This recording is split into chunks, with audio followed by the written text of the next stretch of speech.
덴마크의 흔한 생일 축하 케이크에는 신기하게도 덴마크 국기가 장식으로 사용됩니다. 케이크뿐 아니라 파티 장식에도 마당에도 국기가 걸립니다.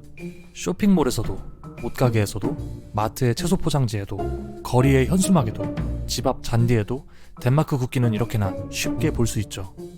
재밌는 점은 국경일이나 특별한 날이 아닌 그저 일상적인 날에도 이렇게 국기를 사용한다는 점입니다. 단네브로라고 불리는 이 덴마크 국기는 현재 세계에서 가장 오래된 국기로 알려져 있습니다. 이렇게나 자신들의 국기를 전 국민적으로 사랑하는 덴마크 사회를 보자면 흔히 생각하는 북유럽의 진보적인 이미지를 떠올렸을 때 다소 의아한 느낌이 들기도 합니다. 국기에 대한 집착은 종종 민족주의, 심하게는 국가주의와 같은 이미지를 떠오르게 할 때가 있어 오해를 불러일으킬 수 있기 때문이죠.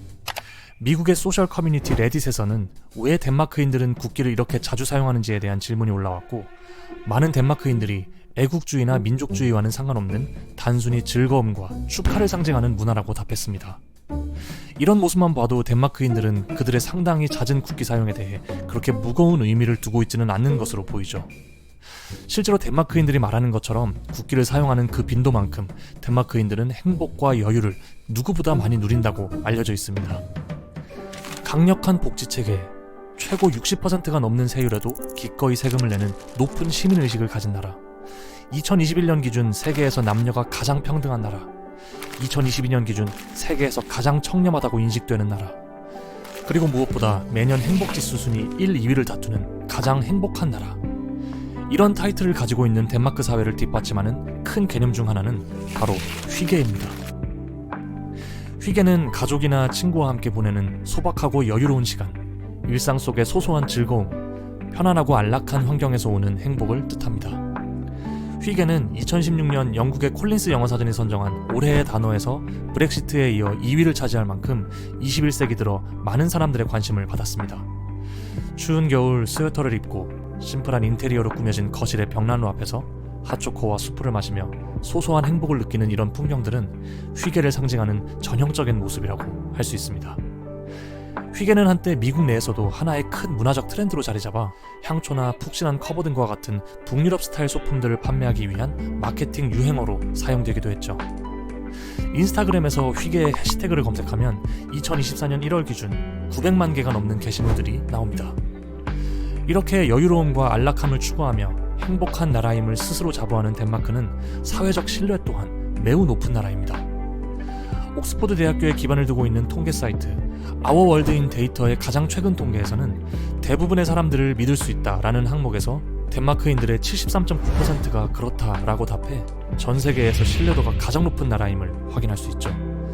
덴마크 사람들처럼 이라는 책을 쓴 저자 말레네 리달은 덴마크 행복의 비결은 바로 이런 사회적 신뢰 때문이라고 주장한 바 있습니다. 그런데 이렇게 행복을 사랑하고 이웃을 신뢰하는 행복의 나라 덴마크를 보면 서로 용납하고 포용하는 평등한 사회일 것만 같은 이미지가 떠오르지만 그 이면엔 의외의 모습이 발견되기도 합니다. 덴마크의 명문대를 다니는 엘리트 덴마크인이라도 이민자의 후손이면 디스코텍에 출입을 하지 못하는가 하면 고학력의 여성이 히잡을 썼다는 이유로 일자리에서 거부당하고 법학도 청년은 아랍계통이라는 이유로 거주할 아파트를 구하지 못합니다. 최근 축구선수 조규성 씨의 소속팀에서는 한국 관중을 향한 인종차별 사건이 발생해 큰 화제가 되었습니다. 행복을 사랑하고 서로를 가장 신뢰한다는 휘게의 나라 덴마크는 왜 타인종에 대해서 이렇게 배타적이며 인종차별이 멈추지 않는 것일까요? 온 나라에 꽂히는 덴마크의 국기 단네브로는 그저 순수한 즐거움을 위한 상징일 뿐인 걸까요?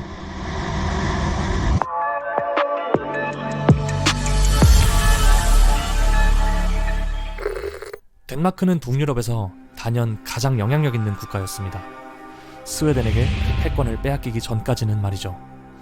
1397년 덴마크, 스웨덴, 노르웨이가 칼마르 동맹이라는 하나의 동근연합 체제로 합쳐졌을 당시만 해도 세 나라의 맹주는 덴마크였습니다. 하지만 스웨덴이 독립을 이뤄내면서 126년간 덴마크가 이끌던 칼마르 동맹은 해체되죠. 이후 스웨덴은 급속히 강대해졌지만 덴마크는 그 국력이 서서히 쇠퇴해 갔습니다. 중요한 분기점이 된 것은 중세와 근대를 나누는 결정적 계기가 되었던 가톨릭과 프로테스탄트의 종교전쟁 30년 전쟁 도중 일어났습니다. 덴마크는 30년 전쟁에 참전해 연이은 승리로 점차 강대국이 되어가는 스웨덴을 견제하기 위해 스웨덴의 발트해 무역에 있어 중요한 경로였던 외래순 해협의 통행료를 과도하게 인상하거나 스웨덴의 적인 로마 가톨릭 측에 접촉을 시도하거나 외교를 방해하는 등 지속적으로 스웨덴의 발목을 잡았습니다. 참다 못한 스웨덴은 결국 덴마크를 침공하며 토르스텐손 전쟁을 일으켰고 이 전쟁에서 덴마크는 스웨덴에게 패배하고 맙니다. 그 결과 1645년 브렘세부르 조약을 통해 광대한 영토를 스웨덴에게 넘겨주게 되었죠. 바야흐로 스웨덴이 강대국이 되고 덴마크는 대국의 자리에서 물러나게 되는 순간이었습니다. 하지만 덴마크의 순환은 여기서 끝이 아니었습니다. 지금 보는 이 지역은 슐레스비 홀슈타인이라는 지역입니다. 슐레스비 지역은 바이킹 시대 때부터 덴마크의 통치를 받으며 줄곧 덴마크계 사람들이 거주해온 지역이었고, 반면 그 밑에 홀슈타인은 역사적으로 신성 로마 제국과 독일 연방의 가입국으로 독일계 사람들이 사는 지역이었습니다. 1460년부터 이 두 지역은 덴마크의 왕인 크리스티안 1세가 통치하는 곳이었죠. 슐레스비 홀슈타인 지역은 민족과 언어가 달랐음에도 덴마크의 통치라는 큰 틀 안에서 잘 유지되고 있었습니다. 그러다 19세기경부터 유럽은 민족주의와 자유주의의 개념이 전역으로 퍼지기 시작했습니다. 사실상 그전에는 내가 어떤 민족이고 어떤 국가에 귀속되어 있다는 의식, 국민과 국가가 하나라는 국민국가의 개념이 희박했죠. 하지만 프랑스 혁명으로 근대적인 네이션의 개념이 탄생했고, 이 이념은 나폴레옹 전쟁을 계기로 전 유럽으로 수출되었습니다. 막강한 나폴레옹의 프랑스에게 정복당한 국가들은 민족의식과 국가의식의 각성을 촉구하는 내셔널리즘이 싹트기 시작한 것이죠. 이러한 흐름은 슐레스비 홀슈타인 지역도 비껴가지 않았습니다. 그 전까지는 언어와 민족의 차이가 있어도 어떤 국가에 귀속되어야 한다는 의식이 없었지만, 민족주의가 생겨난 후부터는 상황이 달라지게 되었습니다. 덴마크의 왕 프레데리크 7세가 1848년 슐레스비 공국을 덴마크로 합병한다고 선언하자 독일계 주민이 점차 늘어나던 슐레스비와 원래 독일계 주민이 대거 거주하던 홀슈타인은 강하게 반발했습니다. 이들은 덴마크로부터의 독립과 독일 연방 가입을 희망하며 봉기를 일으켰고, 이는 두 번에 걸친 슐레스비 전쟁으로 이어지게 되었습니다. 하지만 덴마크는 2차 슐레스비 전쟁에서 막강한 군사력의 독일에게 패배하고 말죠. 이 패배로 덴마크는 1864년 빈 조약을 맺고 슐레스비 홀슈타인 일대의 영토를 모두 프로이센에게 넘겨주게 되었습니다. 이로 인해 덴마크는 국토의 3분의 1과 인구의 40%를 잃게 되었죠. 프로이센에게 광대한 국토와 인구를 빼앗긴 이 비극적 사건은 덴마크에게 집단적 트라우마로 남게 됩니다. 이렇게 시리에 빠져있던 덴마크 국민들 앞에 두 명의 인물이 나타났습니다. 한 명은 군인장교 출신의 부흥운동가인 엔리코 달가스. 달가스는 바깥에서 잃은 것을 안에서 되찾자라는 구호로 유틀란트 서부의 황무지를 풍요로운 토양으로 개간하는 작업을 시작했는데, 이 작업은 뒤이어 시작된 덴마크 부흥의 신호탄이 되었습니다. 또 한 명의 인물은 종교, 교육사상가인 니콜라이 그룬투비. 덴마크인들의 자부심이 땅에 떨어지면서 정치적 엘리트들은 자신이 가진 문화나 언어에 대해서는 하찮게 여기고 독일이나 프랑스 같은 문화에 전념했지만, 반대로 덴마크 언어와 문화를 그대로 간직하며 살아간 이들은 바로 평민들이었습니다. 이를 본 그룬투비는 이런 어두운 상황에서 나라를 다시 일으킬 수 있는 힘은 바로 평민들에게 있다고 믿었고, 이런 그의 믿음은 최초의 민중고등학교 설립으로 이어지게 되었습니다. 그룬투비는 평민성, 평등주의의 의미를 담은 개념인 폴켈리드를 강조했습니다. 평민적인 삶의 바탕을 두는 것이 덴마크적인 것이라고 생각한 것이죠. 그런데 여기엔 중요한 포인트가 한 가지 있습니다. 그가 강조한 평민이란 공통의 역사와 모국어, 공유된 기억, 그리고 공통의 문화를 공유하는 사람들의 의미를 함축하는 개념이죠.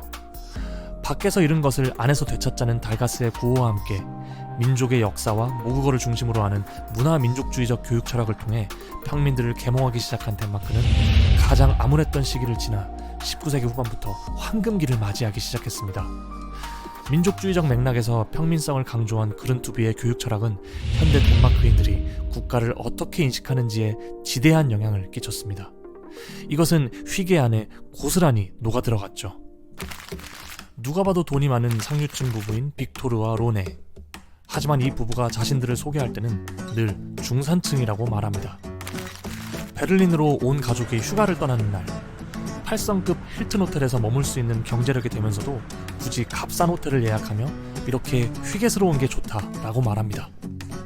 하루 종일 걸리는 넓은 집을 청소하는 날, 청소 가정부를 들일 수 있는 경제력이 되면서도 굳이 아이들과 함께 청소를 하면서 가족이 청소를 다 같이 할 때 휘게스럽고 좋다라고 말합니다. 언뜻 보면 휘게의 이런 검소함과 겸손함은 참 보기 좋은 문화로 다가옵니다. 그런데 자세히 들여다보면 기묘한 점이 하나 있습니다. 그 안에는 사치스러움에 대한 반대가 은연중에 내포되어 있습니다. 휘게는 저자세적이며 친근한 사람을 사귀는 사회활동의 형태인데 중산층적이고 평등주의적인 덴마크인들의 세계관에서는 신분지향적이고 미적이며 소비를 상징하는 것들은 휘게의 가치를 손상시키는 것으로 봅니다. 휘게에는 자랑함이 들어가서는 안 됩니다. 그렇기에 내가 남보다 특별하다는 행동으로 보일 수 있는 사치적인 것들은 금기시되죠. 이는 덴마크 사회를 통제하는 하나의 룰이 됩니다. 그리고 그 룰은 스스로를 특별하다고 여기지 않는 겸손함을 사회적으로 요구하게 되죠. 그렇다면 누군가 이런 휘게를 만들어내지 못한다면 어떻게 될까요? 벤츠를 구입한 사람은 가족에게 비아냥을 듣고 원하는 집을 찾았어도 수영장에 딸려 있다면 구매를 포기하는가 하면 덴마크 친구들에게 자신의 아들이 학교에서 좋은 성적을 받았다고 자랑하자 따가운 눈총을 받기도 합니다. 비싼 자동차를 즐기던 한 기업가가 파산하면 언론들은 득달같이 조소하는 기사를 실습니다. 휘게의 내부에 있는 사람들은 낭만화되는 반면 그 밖의 사람들은 도덕적으로 열등하게 되어버리죠. 휘게는 어느새 강압에 가까울 정도로 규범적인 사회적 재갈이 된 것입니다. 덴마크는 폭력으로 영토를 빼앗긴 비극 속에서 비폭력적인 방향으로 내부를 현대화시키면서 행복한 선진국으로 거듭났고 평등주의에 기반한 그들만의 휘게 문화를 만들어냈습니다. 그래서 이 휘게의 틀 안에 있는 사람들끼리는 더욱 결속하고 신뢰하게 되죠. 이 휘게가 같은 언어와 역사, 관습을 공유하는 평민성, 즉 민족주의적 성격을 함께 가지고 있기 때문입니다. 하지만 반대로 이러한 휘게를 공유할 수 없는 그 바깥에 있는 그룹은 어떨까요? 2018년 덴마크는 이른바 평행사회를 피한다는 명목으로 안티게토법을 제정했습니다. 평행사회는 특정 이주 집단이 주류사회에 편입하려는 노력과 접촉이나 교류를 바라지 않고 주류사회와 사회문화적 평행선을 그리듯이 고립적이고 폐쇄적인 외딴 섬을 만들어낸다는 가정에서 나온 개념입니다.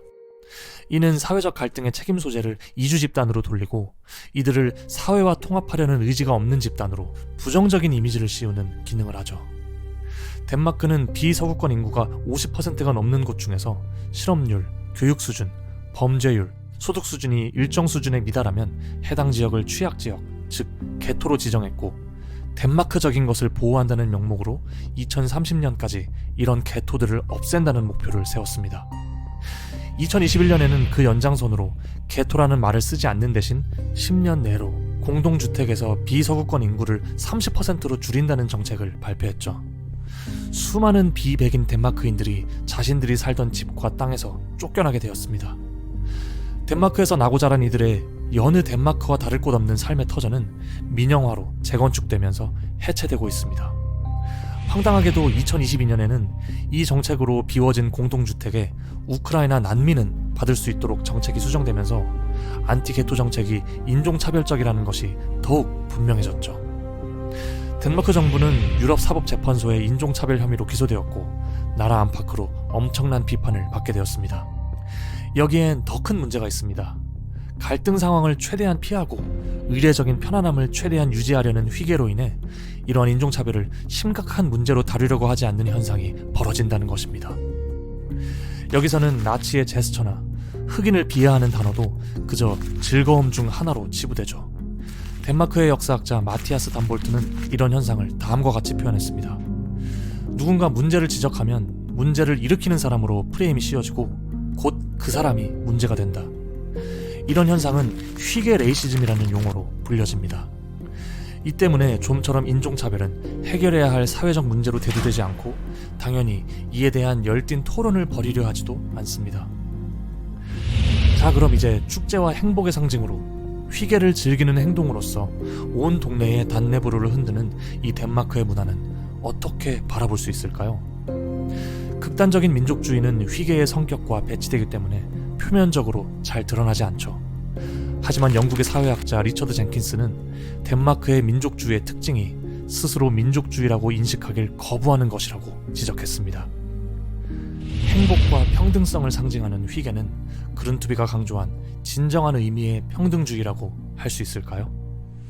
휘게 안에 있는 행복은 순수한 행복일까요? 아니면 사회적 강박일까요? 덴마크의 진짜 모습은 무엇일까요?